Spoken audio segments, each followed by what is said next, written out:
So every year our students are more like energetic and lively, especially coming out of the pandemic. Everybody wants to talk more, be more active, just have more experiences in person, right? Making content at first was about helping folks understand what the game heads community is like. We like to show our content to parents, to the students and their little siblings, just anyone who might be recruited into game heads. Now that the noobs are in the space, I want them to really see themselves within the industry. Like they're embedded in the industry as they hop into game heads. We took students to some of these tech events, interview the students, B-roll of them interacting with other professionals. Record that, show that to the new cohort. Let them know that they're not alone, that the vet students are going through this, and that real soon that could be them, giving talks, talking to professionals who worked on the games that they played.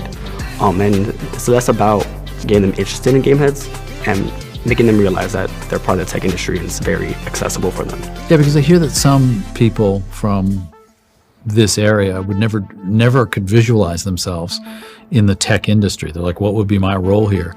And some of your work can actually show it to them. Yeah, it's also helping them realize that you don't need to be a programmer to be in tech. And even though it wasn't video game development, I still work with video game software. So there's some folks that do argue that I'm a game developer, but I'm not making video games to say. But you do work with video game software. Right. Yeah. Virtual production is the intersection between filmmaking and video game development.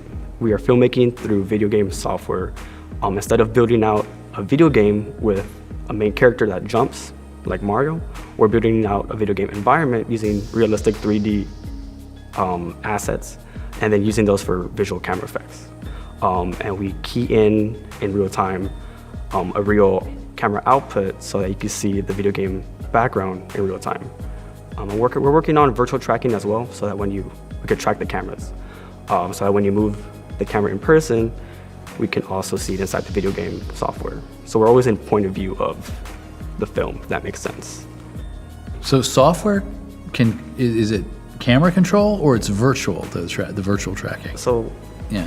This is my camcorder that I talked about earlier that I whipped out. Yeah, I had seen it earlier. I was wondering, is that the one? Yeah, this is the one. So this is, in person, right? Yeah. And then we mount a camera tracking system on here. We get motion camera sensors to track the camera.